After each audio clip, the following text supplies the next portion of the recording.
père de famille ñeneen ñi fay liggéey également ce sont des grands responsables boo leen waxee loolu ils ont le droit de répliquer certains symptômes.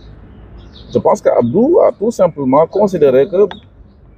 affirmé wul sax dafa poser question kii di wax ba teg ñu ay naafeq mooy kan. C'est cette question-là qui a gêné et effectivement M. Fall de mu ñëw porter plainte. Et cette plainte-là aujourd'hui a conduit ñu convoquer Abdou. Abdou s'est expliqué devant son avocat et que les choses mooy le procureur a constaté qu'il n'y avait pas lieu à le placer en garde à vue. xam nga yii yëpp dafa nekk ci contexte boo xam ni on tente aussi quelque part de museler ñi nga xam ne ñoo leen xaw a sonal fii le régime bi ñu fi def mooy un régime de rupture yé procureur de la République tey maa ngi koy sant di ko gërëm parce que xool na ni y avait pas lieu à placer monsieur Abdou Nguer en garde à vue parce que moom tooñul dafa na fekk réplique raison pour laquelle bind nañ ko ci procès verbal bi réplique dong loolu réplique bi nag dafa saf mais c'est une réplique proportionnée. Je termine tout de suite là de la phrase voilà donc daal voilà daañu dem fële parce que la police considère que dañu war a déplacer wu donc on va continuer l'entretien juste à côté pour terminer mais sans entrer dans le fond du dossier. D'accord, merci beaucoup, c'est ça. Merci beaucoup, voilà. gën a avancé si kanam pour mën a def li nga xamante ne li nga xamante ne moom mooy la réaction de maître Moussa.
ngeen gisee nag yi mbir mi yàgg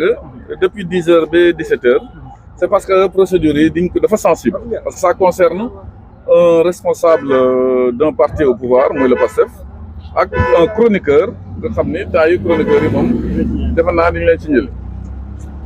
le procureur nag moom bam ñu ko joxee dossier aussi certainement ba dafa liggéey mu considéré après avoir vu le dossier qu'il y avait pas lieu à le placer en garde à vue nee na ni nga ko levé na ñibbi këram donc loolu la ñuy retenir ci dossier bi mais lu am solo mooy tout simplement que la liberté d'expression kenn mënu ko entraver et que certains sont très mal placés aussi pour donner des leçons sur des histoires d'injures. Abdou Nguer saagawul kenn dafa tontu nit bu ko provoqué traité ko de naafeq et le droit a été appliqué parce que la présomption d'innocence c'est ça. La garde à vue c'est pour essayer d'enquêter sur des questions yoo xam ne leerul mais lii dafa leer nañ ba mu leer nañ nag je pense que cette affaire-là est derrière nous et que aujourd'hui ñi war a bàyyi tooñ mooy ñi nga xam ne ñoo yore doole ba pare continuer di saaga comme si ils étaient dans l'opposition. Loolu la ñuy retenir effectivement dans cette affaire. Mais su ma déggee da ngaa bëgg wax ne mbir mi dafa xaw a politique est-ce que entre deux Sénégalais mën nga jàpp mbir mi dafa xam tuuti ndax tuuti kii li nga xam ne moom mooy politique. Non mais c'est une affaire qui est politique moo tax affaire bi sensible ah mais je pense que du bout en bout mën nañu considérer qu'il n'y avait pas lieu vraiment à arriver tout sur cela parce que kii nga xam dafa porte plainte aussi il faut le rappeler il faut waxtaan dëgg parce que dëgg dafa tumurànke ci réew mi saaga na fi président de la République kenn mësu ko kenn téyoo ko il y a aussi des gens qui ont insulté gravement ici je pense que c'est un médecin je ne dirai pas son nom vous savez désormais nous sommes dans un royaume et que le premier ministre Ousmane Sonko est un roi et que le président resterait un prince ku fi wax ñu dal sa kaw ba utiliser des mots yoo xam ne man mënuma ko réitérer aujourd'hui kenn jëliwu ko pourquoi la kumba am ndey kumba amul ndey y a de ces gens qu'il faut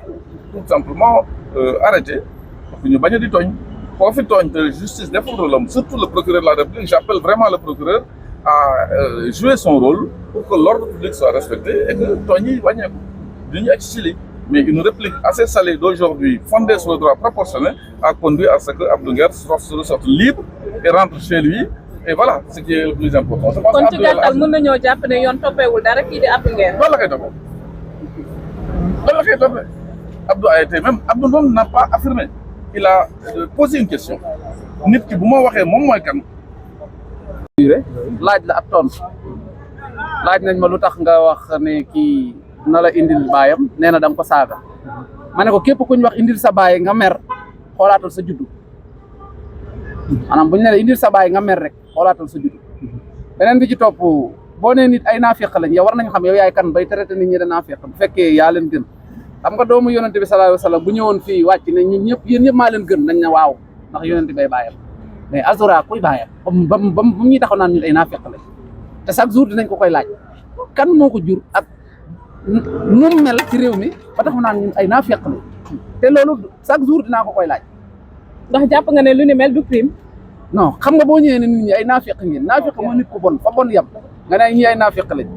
léegi yow war ngaa xam yow miy wax nit ñi naafeq lañ ban pouvoir nga am kan moo lu jur ndax yàlla da lay wax yu wan la naafeq yi wan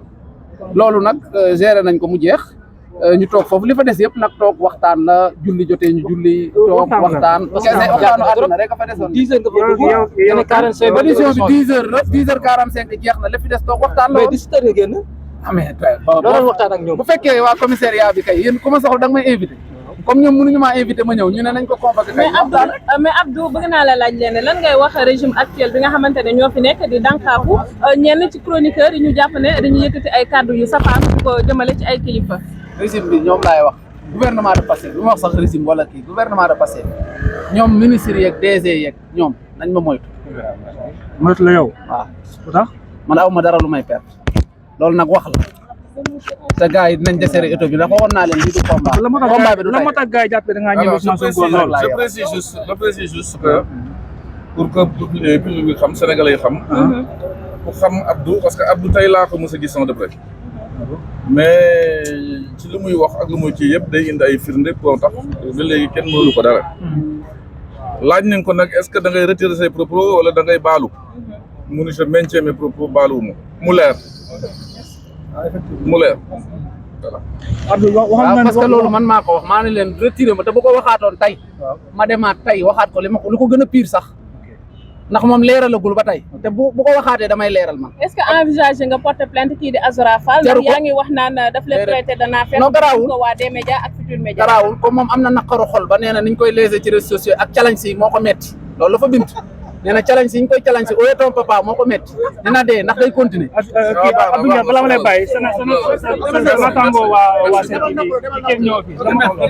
fi ñoom dañoo jàpp. toog xaar instruction pour lan dafa war a bañ wala dafa war a bañ yooyu yëpp yi am ay Farba Ngom ay Ablaye Ndiaye ay Assane Diouf donc tout ce qui se passe aujourd'hui dans ce pays le président de la Diomaye Faye vous êtes le père de la nation et vous êtes interpellé sur cette question là jël Ousmane Sonko bàyyi ko muy def naka su dul noonu di jël réew bi di koy yàq di def naka su dul noonu ça veut dire que plan bu mu amoon mooy yàq Sénégal bu mu koy continuer léegi nag nu mu ko war nar a yàqee mooy tëj ay gor